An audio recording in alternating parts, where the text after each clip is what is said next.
Hello, everybody. Welcome back to the Back Post. I hope everyone's doing well tonight. We've got a really big stream planned, right?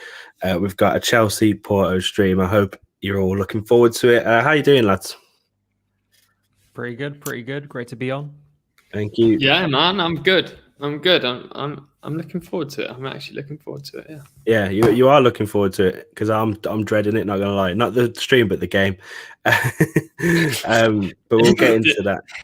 Yeah, we'll get into that. But no, thank you to both of these lads for joining me today. We got Jay and we got Daniel, two great YouTubers. Their links will be in the description, and we definitely check those out before we get going. But yeah, we've got a lot to talk about, boys. We've got a lot to talk about. Loads of Chelsea news, some news today actually that we might jump into a little bit. But unfortunately, we're gonna have to start with the other day, and it wasn't good. It wasn't fun.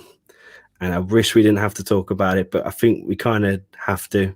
West Brom game, which should have been a happy Saturday. I was excited. We had a break from Chelsea. It's always fun getting back to Chelsea after an international break. As much as I love England, international breaks can be a bore. Sat down, early kickoff. I was ready. And then West Brom just slapped us. I had no clue. I was a bit stunned. Daniel, what was your thoughts on this game, man?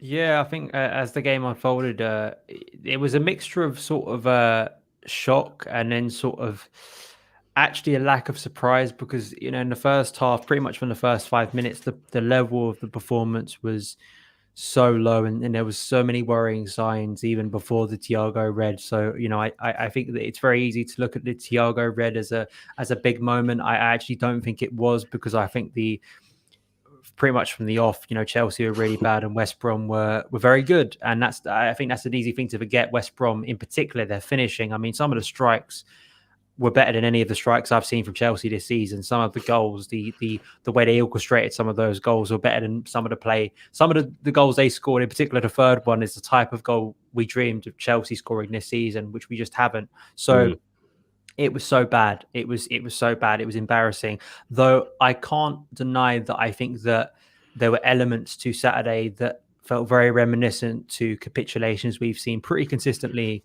since 2017 from Chelsea. So, and I think that's something you could dig a little bit down into it more. I don't think it was just, we hope it's a freakish day, and in some ways it was, but there were worrying aspects that I think a lot of us have delved into since the game that feel a lot more sort of strong and sort of consistent with elements we've seen at Chelsea for a number of years now.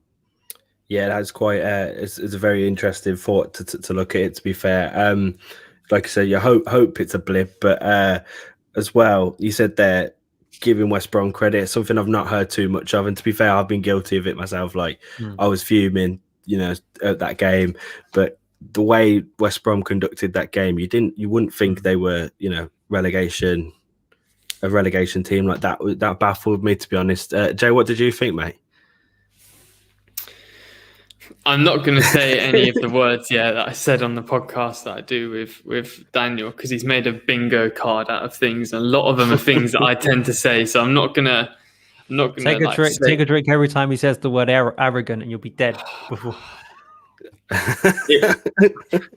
I'll go get me shots. Yeah, it was exactly that from most of the team. I thought everyone was shocking. I honestly thought it was a red card as well.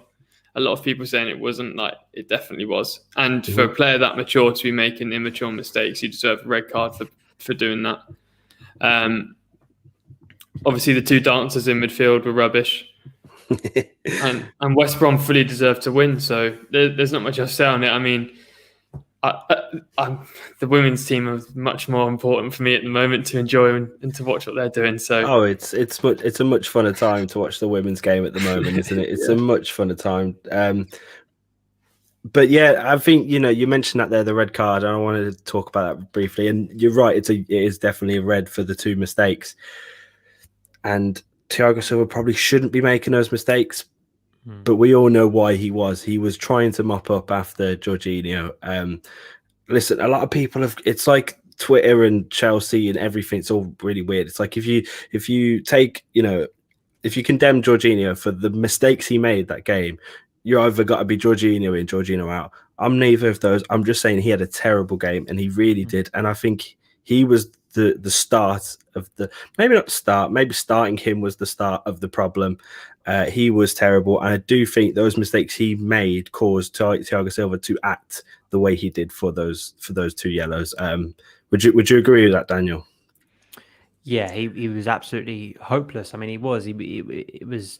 I've seen several people actually have brought up the idea that he should be given the worst Chelsea performance since Bakayoko against Watford. And I think that's fair because I think he played longer than Bakayoko did. I mean, Bakayoko was off the pitch in half an hour because of two yellows. So I'd say yeah, absolutely.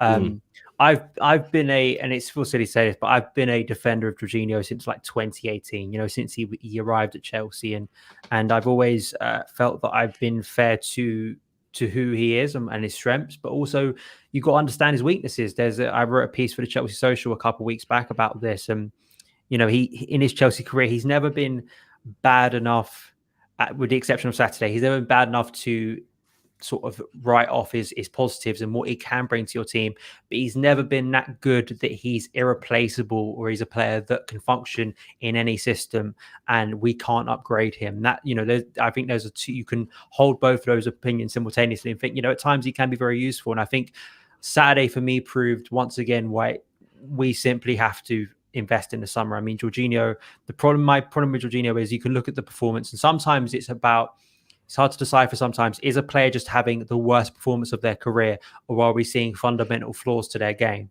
That this is just, and it's sometimes hard to decipher. I think probably it was more the case that Jorginho in passing was absolutely terrible. He was literally from the minute from a minute go, he was literally passing the ball to opposition players in our half. And when you've got your central midfielder doing that, who's supposed to be the metronome within your system, who's supposed to keep play taking over in a team that wants the ball, you're always going to run into problems. But I think once again, we saw how exposed that midfield can be and why it's such a big part of the problems at Chelsea consistently, because when it starts to go wrong, that midfield collapses very easily. And it's Jorginho, both Jorginho and Kova for me, probably more Jorginho, but Kovacic too, I felt was pretty much abysmal. The more I've actually seen the game, I was a lot more sympathetic towards Jorginho, because in the second half, it looked like he was doing something. But he, in particular, defensively, he was absolutely atrocious. And I don't really want to hear excuses. And some people have brought this up. Joe Tweedy, a great guy, brought this up. And I think, Jay, you said it on our pod yesterday, if you've got a box-to-box midfielder who doesn't impact the game in either box, what's the point in having him? and it's a fair point to make with Kovacic, despite some really good performances. So it was an absolute mess. It was an absolute mess. It was, and I'll go back to the theory, to the idea. It's the fact that you're playing the both of them together. I think they're both good footballers. They have their qualities, like you said. They are great at doing jobs and specific jobs. They're quite very specialist players in some ways. But when you play both of them together, it just sets you up for, like, it can set up. Obviously, we saw it right at the start. Tuchel's there. It can set you up quite nicely, but it does allow just a big holes in this team. And we've seen when a fully fit Kante's in that midfield, there's no problems. When there isn't a Kante in the midfield, it goes downhill very, very quickly. And I personally think, moving on to the next point, Tuchel got it wrong this game. I thought this game was a game to maybe trial a different system, maybe to bring someone like Gilmour into the game, someone that stayed because, he could quite have easily have gone in January, but he did stay and maybe should be getting more minutes in my eyes. And I think this is one of those games that he could have been tested. And he, it's great to say in hindsight, but I feel like he might have gave more to this game than Jorginho did. What do you think to that, Jay? I saw you shaking your head when Jorginho's name was being brought up there. I mean, do you know what? Yeah, I can sit here a bit more smug, because on the previous episode of the podcast that Daniel and I do, I said that that Gilmour should have started over Jorginho, just because I assumed it would be an easier game. If I'm honest, I wasn't thinking anything. Too much by it, because Jorginho falls into the bracket for me of it's always been like him and Callum Hudson-Odoi that are two players I've never been fully convinced about. That's interesting in comparison to the way people speak about them.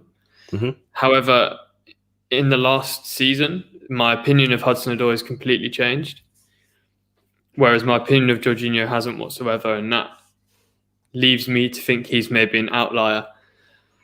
He's just, I don't know. I don't think he's as expansive as he should be. He's not mobile at all. I reckon he only gets tackles and interceptions because he's sort of the deepest midfielder. I don't think he's a sort of seeker like Kante is. So he ends up just receiving traffic more so than actually being a sort of defensive bully, because he's just not that whatsoever. And all you need to do is press him with two players that are going to be either side of him. And I don't think Jorginho actually focuses on passing forward as much as he should. And then if he's going to pass back, those players can continue that press past him, and it just creates problems. So it's too easy to mark out the game sometimes. And when you're running sort of free jazz management like Tuchel does, sometimes mistakes are going to happen. And Jorginho is usually quite good at operating within that sort of fluid space, but his weaknesses got exposed. And the most frustrating thing, I think, for fans on both sides of the sort of Jorginho debate and other players that are on that pitch as well, Alonso being another one, is that when their weaknesses are exposed to such an extent, like it's frighteningly frustrated. I mean, I had it about Kovacic. I was moaning about Kovacic. Like I actually got this from Hajir. Like, he is a box-to-box midfielder that doesn't really defend very well and actually can't shoot. I think he's the worst striker. I think he's the worst striker of a ball in the team. And I'm not even joking. and he has no confidence whatsoever in his ability to shoot, and he gets himself into such good positions. I often find his final ball quite weak. His shooting's even worse. So it's frustrating because it's so strikingly obvious that a midfielder is what we need to prioritise, in my opinion, anyway. No, absolutely. I agree with you, mate. Hajir's in the comments. I feel like you've seen him. I saw the smiles. He's absolutely gunning for Jorginho, saying he's a stripper and all sorts. Big up Hajir in the chat. That's funny. No, yeah, I agree. It's definitely something we need to be focused on going forward. I think we have the world's best central defensive mid. Can't quite seem to keep him fit, and then we have these two blokes behind him that just don't do the job, and the word rice just is getting bigger and bigger, isn't it, boys? It's getting bigger and bigger. It's been forced in our faces, and to be honest, I'm worried to think that we won't get him. But I guess that's another topic for another day, really, isn't it? I think going forward now, I was going to say that was Tuchel's first loss as a Chelsea manager. Come at a terrible time, though, hasn't it? So this is now where we're going to see what he's made of as a manager, because we've seen the great times, we've seen an easy run almost, we've seen wins, we've seen some rubbish draws, we've seen him lose now. How is he going to bounce back? I would have preferred him to have bounced back in a better game than the Porto game, but here we are. Hajir said Lampard in. Yeah, mate. We won't go down that route. Is this our podcast? Is this I know. I was just thinking that. Don't listen, lads. Mate, I don't know if you saw my videos. Let's keep it on track over this. But I was a sad boy. Right, Porto. Porto. I want to talk a little bit about them before we go into the way we can manage this game, because my mate Josh, who I run the channel with, the Spurs fan, made a good point for once. Listen, a Spurs fan making a good point about Chelsea, quite interesting, isn't it? But he said, when we got the draw was given, we saw Porto, we were like, that's the one you want. But think about it in Porto's way. Were they thinking something similar? Because, they obviously wouldn't want Bayern or City. They probably don't really want Liverpool or Real Madrid. I think they were probably looking at Chelsea and Dortmund and saying, yeah, well, we've done all right here. And I think that's a very fair point, especially after the West Brom result. So that slightly worries me. And then going on to, I want to look at their recent form. So they're doing okay in the league, but they're not winning it. They're behind there. They're probably not going to win it. They're about 10 points behind, something like that. They recently got locked out in their own domestic cup. So really, the Champions League was their saving grace, the fact that they beat Juventus. And I feel like they're going to throw a lot of eggs into this basket going into this, because this is, as much as the Champions League the be all and end all to most clubs, for them this season it means a lot. And I don't know if this is me being just scared of everything, but that scares me. Daniel, what do you think about that, mate? Yeah, they are a very shrewd side. That you have to get to this stage of the Champions League, you have to be doing something right, and you have to be very tactically astute. And that's one of the things that has got them to this point. They don't have the best squad in the competition, and that comes down to great coaching. That comes down to great unity and great shape. And I think that Chelsea, in some ways, have got great preparation for this game in the last round against Atletico Madrid, because I expect quite a similar pattern to play out, with Porto looking to play on the counter. One thing that does help Chelsea going into this game is both Sergio Oliveira and Mehdi Taremi are both suspended for the first leg, and they're two of Oliveira's from central midfielders, their top goal scorer this season, and Taremi is also another one of their top goal scorers. He's one of the two strikers they usually play, so that's probably going to force them to play even more defensively. And that could play into Chelsea's hands in a sense. We saw how the first leg against Atletico played out. So it's going to be about Chelsea's ability to counter press and really pen Porto back. And that, the structure of the side has to be completely right.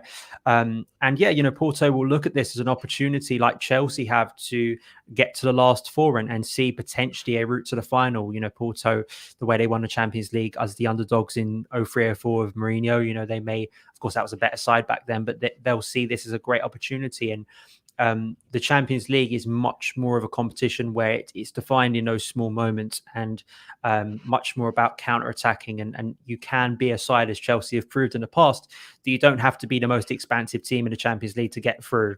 And I think that the Juve second leg should worry Chelsea. It shows a team with some great spirit, but also some players in there who have got bags of experience. Pepe is probably the best example of someone in there that I think is going to be a real interesting player to come up against, historically in European football, and seeing how some of our forwards deal with him defensively, and seeing how his personality goes in with the tie. But I think that it's going to be a tough game. And I think Malang Sarr can play as well. So to see if he features at all, because he hasn't been featuring that much recently for them since they've moved. They've predominantly been playing a 4-4-2, which I think they'll play something like that against Chelsea. Make no illusions. Yeah, it was the tie we wanted, because Chelsea, the psychological thing now for Chelsea in this tie is we're not the underdogs. In recent Champions League ties, pretty much for 7 years, Chelsea have gone into most of our Champions League ties as underdogs. That's not the case for this tie, and that may change things pressure-wise for Chelsea. Yeah, that's a massive point. I'd not thought of it in that way. I don't think that's a very useful thing, though. Really? Well, we haven't got to this stage in 7 years. So I agree with what Daniel says, in the sense that I often think that Chelsea are better when we're the underdogs, but we haven't got to this stage in 7 years. I actually wanted Real Madrid or Barcelona. They're the two teams I wanted to play. Because it's good. Like, a win against those guys is massive for Chelsea specifically as well, especially Barcelona. So I'm not sure the underdog thing is going to mean that much, purely because this is sort of now unknown territory again. We've been out here so long. It's almost as though, we're jumping back in the water. So we don't know what to expect. And part of me feels sometimes, unless Bayern Munich are playing or Man City, there aren't really any underdogs in the competition, because teams are there for a reason, right? You don't beat Ronaldo's Juventus. I know they've not been that good domestically in comparison to where they normally are, but you don't, like a Ronaldo team in the Champions League, you don't beat them because you're some sort of pushover. You beat them because, well, Porto are a team that represent the intangibles that a lot of Chelsea fans don't like. They're a team of mentality and grit and steel and passion and real unity, the buzzwords that a large section of the fan base don't think are applicable in modern sport, which baffles me. I also think that we need to be really, really careful how they decide to play the game, because the one thing that stands out for me so strongly with Porto, is firstly they're like frighteningly clinical. They finish so well. There's an awful lot of wing play, but most importantly, and it's something that I don't think you really get in the Prem too much, is they are so comfortable shooting from distance. As in, they will purposely seek out long shot creating chances regularly. And it's those small differences and slight unique way of playing the game that causes problems for teams, right? You saw it against when Porto played Juve, and that might come up again. It's the biggest positive is obviously they're missing Oliveira, who's their top scorer, and the second top scorer in the league as well, with 12 goals, which is pretty impressive for a central midfielder. So I still back us to win, do you know what I mean? Because I trust Tuchel to learn lessons more so than most managers, but it's not going to be easy. And I tweeted at the time when we drew them, like, everyone was gassing up on the timeline. I tweeted literally like 2 minutes after saying it's not like a guaranteed win. Like that level of arrogance this Chelsea fan base has just. But Jay, wouldn't it be true to say that if we don't get through this, it would be seen as a massive missed opportunity? Yeah, like if we don't beat Porto over 2 legs, I would not look at it. It's a balance of saying, yeah, we're not disrespecting Porto that they can't knock us out. They could, from what we saw on Saturday, I wouldn't be that stunned, to be honest. But it's also fair to say this is a great chance where Chelsea have to have to get into the last four of the Champions League. If we want to be serious, the thing is as well though with that, like when we beat Atletico on the final whistle of that game, for the next week, the whole narrative and all the discourse around Chelsea was, oh, Chelsea at the moment, they're the third best team in the world. You've got Man City and Bayern Munich, and then you've got Chelsea. Look, Chelsea don't concede goals. Chelsea are scoring steadily, not too much, but if the attack kicks in and the defence stays the same, who's better than them? Well, Bayern Munich and Man City, that's it. So the mentality that I'm talking about that followed the game and then the draw, if you apply that, we should be actually beating every team bar Man City and Bayern Munich, and I would still expect us to at least give them good games. And I expect it now. There's certain players that have to play, in my opinion, but I would expect Chelsea to be beating Dortmund. I'd expect Chelsea to be beating Porto. I'd expect us to be beating Real Madrid at the moment. I'd expect us to be beating Juventus at the moment if they're still in it, and Barcelona.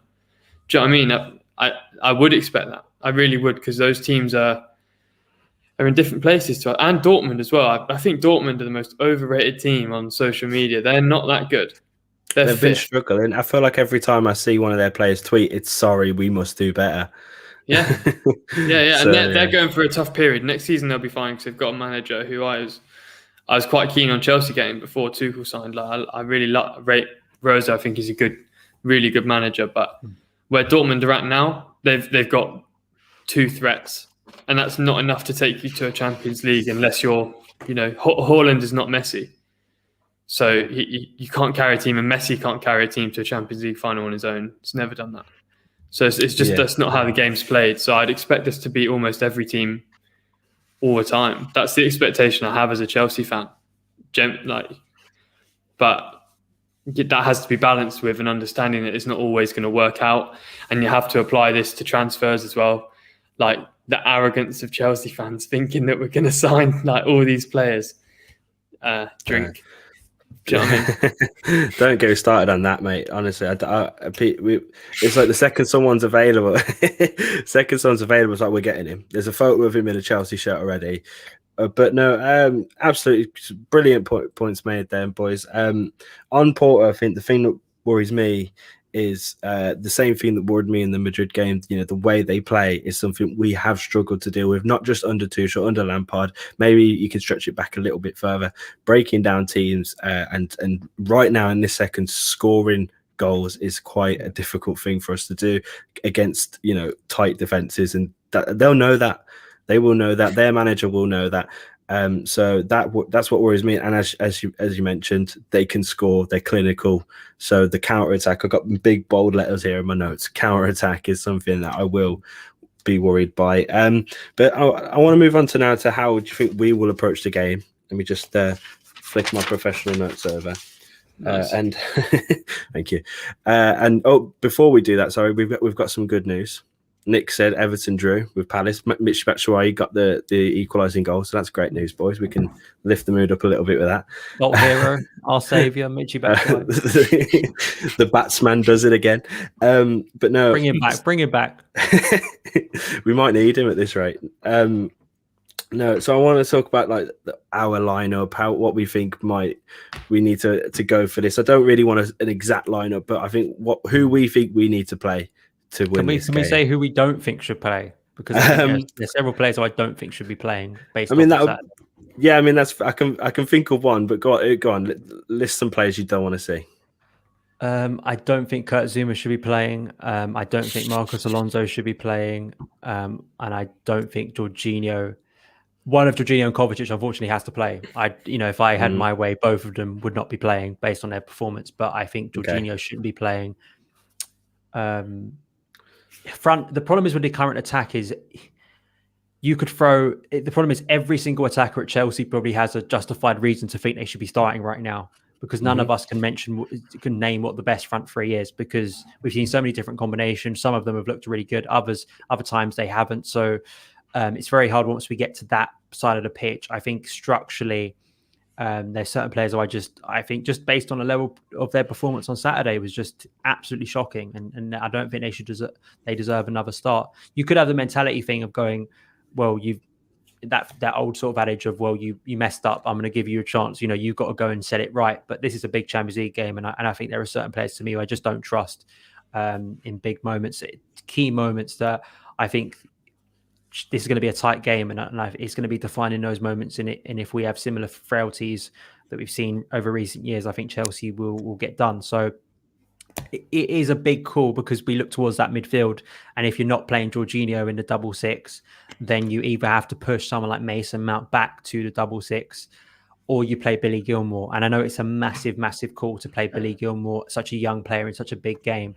But I personally would love to see Billy Gilmour start, because I think that in a game of this nature where Chelsea are coming up against a low block, we need more creativity from that double six. We need a player in there who's going to be daring with the ball when he gets it, not play it sideways. He's going to look for a pass over the top, potentially to find the wing back running in, like he did against Sheffield United, nearly worked with Callum Hudson-Odoi. Billy's a fearless player. And I also think, just ability-wise, he will offer what Chelsea need in a game where you're going to need that extra level of creativity. You can't just expect the front three to do it all on their own. They're going to need help from the midfielders behind them. It's so interesting that you say that, because I was going to say that Jorginho needs to be dropped. Just as that performance was bad, take a moment, think about what you've done on one of those. But then again, Kante is a doubt right now. We've not had any press conference or anything when we're filming this, so we can't fully know. But Kante is a doubt. And then, so obviously for me, it was Gilmour is the next in line. And for me, I've said this for a long time now. It's like we want Rice. We ideally need Rice, but at the same time, is Gilmour not a very similar player, just a younger part of his development? And maybe if we hold on to him and play him in some good games and better games and give him more minutes, he could develop into that player. I feel like that is a possibility. Then we also have, like I think he's a talent. When we've seen him on the pitch, he has been phenomenal. You think about the 2 games last season. You think about earlier on in this season when he's given a bit more trust. And I know he's young, but yeah, trust him in this game. Let him prove people wrong. And I think he can do that. He can do it against big squads. He's already done it against Liverpool last season, which was a huge game for us. And it was, so I personally think getting Gilmour in there could be a good idea. And I think, but other than that, I think there's 2 names that should be starting. They're on the team sheet and they should be starting. One's Mason Mount. That one doesn't need to be said. I think Oliver Giroud needs to be playing this game, personally, the way I see it, because what he's already done in this competition should put him in good stead to be put on the pitch anyway. But also, when it comes down to breaking the team down, he's a player that you want in there. Jay, what do you think to that, man? No. Okay. Go on. Right. So yeah. So Billy Gilmour. I don't think Billy Gilmour and Rice are the same. I get what you're saying, because actually they're both defensively sound and both very good with their feet. Aesthetically, they're just a bit different. I do think, however, if they're in the same team in a double pivot, they'd complement each other, as long as you had that would allow you to have real attacking dynamism in that attacking unit. In terms of how I would play, I want Billy to play as well. I wouldn't play Kovacic or Jorginho. Neither of them deserve to play. Just Billy on his own? I'd play a 3-1-4-2. Okay. And I'd have Billy as that sort of sweeper pivot. And I don't care if we lose. I'd rather Kovacic. Both of them don't deserve to play, in my opinion. I know people get angry at me. Some people telling me Kovacic had a great game, but they're both just disgraceful. People saying he had a good game is deluded. He had okay moments, and he did better than Jorginho, but doing better than Jorginho that game wasn't doing good. And also having okay moments for a player that's won 3 Champions Leagues is not good enough. Exactly. It's not good enough. This is a player of a season that's performing like that. It's disgrace. But Kovacic will play, and probably Jorginho will. But yeah, I'd play with a single pivot, and then I'd play with wing backs, and I'd have sort of an industrious 4 with a Kai and Giroud up top. I'd go for something like a little bit different. Obviously, Mount is in there as well. Yeah. Maybe I'd have Hudson-Odoi on as also maybe as a wing back, and then you can switch things up in game. Yeah, depending on what the needs of the squad are. So that's kind of what I would do. I get what you're saying on Giroud. If I'm thinking sort of how's Tuchel going to line up, he'll probably play the same formation that we're used to. I reckon it'll be Kai, Cho, and Mason as the front three, and that is what I would pick as well. And then I would chuck Giroud on later because it's important to be able to have that. He's like a spin bowler, isn't he? He's something a bit different to have on the pitch. Yeah, Reece the DM as well is a good shout, but obviously he's a better right back, and that's where he's going to stay. Zuma doesn't really deserve to play, but with what's happened with Rudiger off the pitch, that we don't need to get into that. If you want to go and read it, go and check out Adam Newson's report for Football London. I've retweeted it recently. So I don't know if he's going to play. Christensen obviously has to play because he's just amazing. And Ben Chilwell needs to play as well. Fair enough. Daniel, do you agree with all that, mate? Yeah, I think that the back three, it's just Thiago Silva's involvement's quite interesting to me in terms of... If I hear any anti-Christensen prop from you, yeah. Let me speak. Thiago Silva, because of course he got, he got the 2 yellows, so he's not going to play against Crystal Palace. So the idea would be, well, just for fitness wise, shouldn't he play this game? Didn't play a lot of the game on Saturday as well. You'd suspect that Thiago Silva will be back to Thiago Silva levels. The way he responded to the first mistake against West Brom earlier in the season was exemplary. Weirdly, against West Brom, he's had his 2 worst performances for Chelsea, but other than that, he's been pretty wonderful, hasn't he? So can I just say, sorry to interrupt you there, mate. I just want to say, imagine being Thiago Silva and you have no clue where West Brom is, who they are, and he's moved over and had 2 shocking performances. He must hate them now. Sorry, I just had to. It's just the hex over Sam Allardyce's, yeah. Oh, mate. The one. No, I was just going to say, I think the back three is interesting to me because if Thiago Silva was to play, I'd be quite curious to see a back three with Christensen on, I guess you'd say, if you were to line it up with Mendy behind him on the left, so to the right side of Thiago, and then Rudiger on the left side. Because if you want to keep Christensen in the back three, if he's not going to keep Christensen in the back three, then it would be one of Thiago Silva or Christensen, and then keep Dave in there for the experience level. I'd just be quite curious to see that back three because I think that's the best passing back three Chelsea have got, the best passes from deep. And once again, against a team like Porto, who are probably going to be forced to sit quite deep, Chelsea need better passing from deep. And I think that those 3 could potentially give switches of play, better passes into the front 3 potentially from deep. So I'd be interested to see that offensively. And Christensen's been really good. He, this is the best period of his Chelsea career. Thiago Silva has been pretty good this season as well. Amazing. He's been one of Chelsea's best players. And Rudiger too. I don't think the nonsense that happened yesterday really factors into this at all. I mean, I think that Rudiger, we missed him on Saturday and we missed his aggression. Yeah. We missed his aggression to just close down people. He's used his aggression in the best way possible to really take control of situations against attackers. And I've loved seeing that from Rudiger, despite all the other elements to his game that is good as well.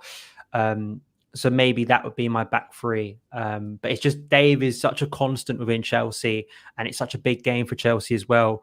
It would be quite a big call, I think, so far for Tuchel to say, I'm not having Dave in the back three, which then I think makes it a 50-50 between Thiago and Christensen for who plays in the middle. But I think Rudiger is absolutely guaranteed to be in this back three, in my opinion.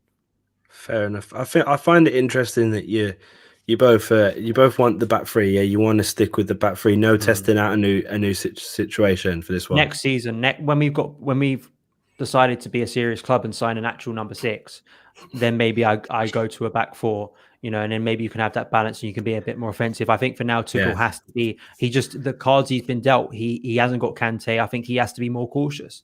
If you play Jorginho, you have to set up infrastructure around him to protect him. I think it's the same in some cases with Kova as well, if he doesn't have Kante next to him. So I think he's been very smart the way he's utilized his formation. Three at the back, I think I was saying this on my channel today, three at the back, I think gets a bad rep sometimes, as if it's like this awful, restrictive formation. I actually think it's down to the abilities you have within your squad. Three at the back can be a really expansive formation where you can play wonderful football. It's a banger. It's a banger. Some of the best football Chelsea have ever played in the Premier League was with the 3 at the back system. Probably the best performance I've ever seen from Chelsea was in a 3 at the back system against Everton. Right. So the idea that it's not the formation, it's the attributes of the players within that formation. Within any formation, 4-2-3-1 can look like a restricted formation if you haven't got the right players within it. So I think sometimes people constantly go formation. I actually think it's just about, can we go out there in the summer and invest properly in the areas we need to? And I think that's why Tuchel, at least for the rest of this season, predominantly, I think will stick with the formation that's kind of worked for him so far. Yeah, that's fair. For me, I don't think it's the formation. I think it's the double pivot that kind of is not allowing us. But you mentioned, signing a proper number 6. What about signing a defender as well? Because surely Thiago Silva's not going to stick around for ages. Do you trust Christensen and Rudiger to be our main centre back partnership? Because you've already said Zuma shouldn't be there. I trust Gurhi. Do you? Yeah. Okay. I really do. And, Tomori's obviously gone to Milan. I was just about to say, I trust Tomori, but he's not. I trust both of them. Honestly, I really do. I get the argument as well for a big player, but Rudiger is again in that pool of players that I've been really critical of, just because he's just so prone to a lapse in concentration. But there's absolutely no way that he doesn't deserve to be in the team next season. And I agree with Daniel, like he's one of the first names on the team sheet when everyone's fit at the moment. So Rudiger's fine. I am a massive Christensen fan. So he plays for me. Don't shake your head, Jack. He's fuming. Daniel's fuming. He plays for me because he's 24. He's only 24 as well, And if we're going to stick to a back 3, then Gurhi's the best centre back in the Champions League, which isn't a joke. Champions League. He probably would be, to be fair. I back him that much. If we got him back, maybe. So it's not like, it's not like a be all and end all. But, this is something we can talk about, whether now or a different time. But if you want a centre back, it's not actually that easy to find one that fits and that is so important. And this is why people harp on about Rice, including myself, that we have players from different regimes sort of thrown together, and we can't bring in another expensive centre back that's specifically Tuchel, and then when he leaves, because he will, because we know what it's like, then we've just got another player from a different regime that's been thrown with the rest of this random bunching of players that are all like excellent but belong in different places. I think you need a younger centre back. I agree. That's why Gurhi's a better option, because you need versatility. It's why I like the links to Gabriel Menino make a lot of sense to me, because I think he'd be a good signing because he's versatile, because he could deal with the turbulence of Chelsea. You need players like who are durable, who are not going to become expendable very easily when you decide to change your whole coaching setup and style of play. So I agree, Gurhi on the left of a back 3 probably could also. I was impressed with him. The brief cameo we've got under Frank in the League Cup against Man United, where he played in a back 4 alongside I think it was Curtis Zuma, and he really impressed me there. So, yeah, I think spending 60 million upwards, which is being reported, I mean, that's the concern to me. I mean, it seems like we're far too interested in spending another 60 million on our centre backs, a new centre back in the summer, and also spend tons on the attack, and nothing's being talked about at the moment in midfield. Because, I'd say let's not sign a centre back. Let's bring back Mark Gurhi. Let's give Ethan Ampadu a chance. See what the situation with Tomori is. If it's unsalvageable, then it's unsalvageable. And invest all of the money from centre back into central midfield. Yeah, 100%, man. And also with Gurhi, like I spoke about this earlier. Daniel's spoken about this at length, and him and I have spoken about it together as well. Like the reason why we done so well last season under Lampard was because there were players that from the age of 5, 6, 7 years old have had one dream, and that has been to represent Chelsea Football Club at the top table. Gurhi is another one of those guys. Like that, and that is so important to have players that want to put the shirt on. It's not like people downplay it so much, but the 2 greatest sides to have ever played football, in my opinion, are the 2008 to 2011 Barcelona, which I don't like saying, but it's true. And I don't like saying this one even more, but the AC Milan side with, well, I mean, you can take your pick at any AC Milan side, but do you know what I mean? Those sides that have been together over 5-10 years have been the best football you'll ever see. And all of those have been created around, there's been certain players there that have, from the age of being able to understand what football means, have wanted to represent that club. And it's so important to have those players. And you see what it is with Mason Mount. Mason Mount is Chelsea's best player. That's a fact. But it means that little bit more to him because this is like the realization of a dream is so rare in life that to be able to fulfill it and fulfill it successfully, it gives you that edge. And there's no one that can tell me it doesn't. And we see it at all different clubs across world football. When someone comes through the youth, everyone is willing to give them that time, that support. And the player is automatically feeding off the fan trust and love and support that they receive and is wanting to put it back in. Gurhi would imagine if he gets the call for the Chelsea team, it's gonna mean more to him, and it will spending 60 million on Jimenez, for example, who's just going to move from one big team to another. And I'm not saying obviously Gurhi's a better player, but there's just, for me, I can't help but just trust the players that we have in the system. And one, they're there because our system is the best in the world, and two, they care about where they end up. And this is why I'm slightly not 100% with the Haaland links, because I don't think that he sees Chelsea as a final destination. And I only want players to come to this club that see Chelsea as the realisation of the dream. We're not a stepping stone, in my opinion.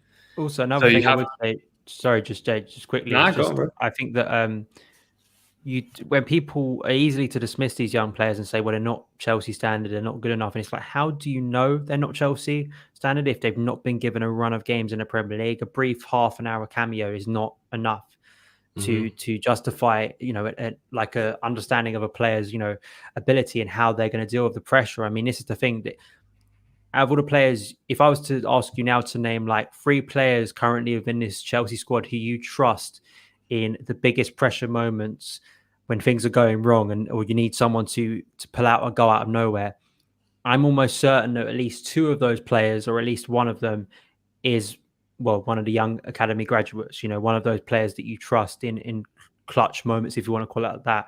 And unfortunately, there aren't enough of those players currently in the Chelsea team. And I think it says a lot that a load of the academy players are those players. And it sort of feeds into what Jay was saying in terms of they get the club. And Mark Gurhi and the crop of players there, when you see Tino Anjorin get chances in the first team, I'm sure when we eventually see Lawrence and Livramento get chances, these are no longer, it's just, there's no longer a time now where they feel like rabbit in headlights, like, it's just like a nice cameo. These are serious athletes. These are players who have been trained to play football for Chelsea, who are versatile, who are technically brilliant, who've got the mind to play in this level. It doesn't mean that all of them are going to make it, but I think that's why I trust the group of academy players to take their opportunity. And I'd rather see that than us splash 60 million on a player that may not work out. Lads, I completely agree, like 100%. I've said this a lot recently. This is why I was so sad to see Tomori go to AC. It felt like a bit of an end for him, because with the option to buy, seeing the young lads come through, and you mentioned Barcelona there, when La Masia was at its best and it was producing the best players, Barcelona was at its best. Cobham is arguably the best academy in the world right now. Why aren't we the best team in the world right now? Because we're not utilising it. And obviously last season, Lampard, we saw it shift that way. And I don't want to go down that rabbit hole again, but I thought that was where we were moving. And I completely agree with you, lads. What Lampard done, sorry guys, what Lampard done though, that's more impressive than almost any manager we've had since Roman. That legacy of opening that door that we've asked for more than anything. We asked for that more than trophies. And you look at the players we have in there. Like Barcelona's team now is I really like Barcelona's team now. Their young players are beautiful. They're beautiful, and they're going to kill it again. And this is the thing, that the culture of Barcelona is to trust those players. The culture of Chelsea is instant response, and that's why you can't be annoyed at the fans for being reactionary, because the way they're sort of trained. But yeah, absolutely. Billy Gil, I always operate an 18-month system before judging. I did it with Lampard as a manager. I do it with Timo. I like him, but I do it with Timo. Same with Kai. Same as everyone else. You get 18 months. So then you've had a whole season, then half to adjust, and a preseason involved, maybe 2. So that's enough time, in my opinion. That's a minimum judgment. And going on to the youth players, if you watch Lewis Bate, for example, who's the captain of the side, this is a guy he's a short player, but he's very strong. He is unbelievable at shooting and rangy passing. He's almost perfect to put in the team now. It's baffling that some of these players aren't given a shot, because I don't know. It frustrates me that we spend 55 million on Jorginho to saunter around, when you could spend nothing on a guy that's worked his whole life to be there, and all he asks is one game to have a shot. I don't know. No, mate, I completely agree with you. And I've felt this way for a while, and it's nice to speak to like-minded people about that issue. And you said mentality means so much. I'm sure if you put us 3 up front for Chelsea every single time, we'd give it our all. We might not be as good as these boys, but I'd leave everything I could on that pitch. And it's the same for those lads, because they've grew up wanting to be Chelsea players. Right. Beautiful tangent there. I enjoyed it, but I'm going to try and bring it back round now, boys. And I'm going to do the horrible thing, and I'm going to ask you for your score predictions just for this first leg. I want to know what you think. So I'm going to start with you, Daniel. I'll go with a 1-0 Chelsea win. I think I just have to go with the history of Thomas Tuchel so far, and with the exception of Saturday, it's been really good. I think it all comes down to Chelsea's clinical edge in the final third. I think Chelsea will probably have a lot of the ball unless anything freakish happens. I think that Chelsea will predominantly dominate this game in terms of possession. It's just about our ability to create, and the worry was in the first leg that defined really the tie against Atletico. It took an Olivier Giroud overhead kick. We didn't create tons in that game, if you remember. It sort of gets forgotten now, but if the game plays out in a similar fashion, can we have that fluidity and invention to make something out of nothing at times? And unfortunately, I don't think there are enough players in the team to do that. So yeah, I'll go over 1-0. I was also thinking about a 1-1. I think Chelsea need an away goal. So I'll go with that. I think that it's a big game, and Chelsea need to respond quickly, because if they don't, the season could derail very, very quickly. Yeah, absolutely. It won't just be the Champions League at stake. Jay, what do you think, mate? Score prediction? Sorry, it's a shit question, isn't it? just in tomorrow's game in isolation. Yeah. I think it'll be 1-0 as well. I reckon Mason will probably score. Yeah, I was feeling a Mason kind of pull out somewhere goal, maybe from outside the box, something like that. I was thinking 1 or 2. I'm going to say 2 because you both said 1. I'll put them together. I'll say 2-0. And finally, just before we wrap it up, I wanted to say, if we get through against Porto, who would you rather? Would you rather Liverpool or would you rather Real Madrid? I'd say Real Madrid, because we never play Real Madrid, and I want to play Real Madrid. Good answer, Jay. 100% the same. 100%. Yeah. Plus, I live in Liverpool, mate. I cannot be. I cannot be here. I don't want to play Liverpool. I hate playing Liverpool. I don't like playing Liverpool. I don't like playing Liverpool in the Champions League. I'd rather play Real Madrid, and Real Madrid own the competition. Yeah, fair enough, mate. I live in Manchester, so yeah, I'm going to be looking forward to the semi-final of the FA Cup. Lads, it's been an absolute pleasure having you both on. I've really enjoyed the talk. Everyone that's watching now, everyone's watching this as a video, I've got all their social links below. I've got the YouTube links, all that good stuff. So make sure you check them out. Thanks for coming on, boys. Really do appreciate it. No worries. And at the end of the back post, we always say to the viewers, tell your dads, because if everyone tells their dads, we get an extra subscriber. Their dads might like the show. So if you don't mind doing it for me, I like asking guests to do it. Can you say tell your dads, everyone? Tell your dads, everyone. Yeah. Tell your dads. Yeah, my dad watches my streams that I'm on, so make sure your dad watches these ones. He's probably got tell your cat as well. Tell him. Yeah, and just send it to your grandparents. Put it on Twitter. I don't care. You can slag me off. I don't mind. Don't slag the other two off. If you've got any hate to send me, it's at Hajir FT. Yeah. I'm always willing to. It's at Andreas Christensen. That's where you can find it. But make sure you send it to your dad, and your dad's dad. Absolutely. Thanks, boys, again.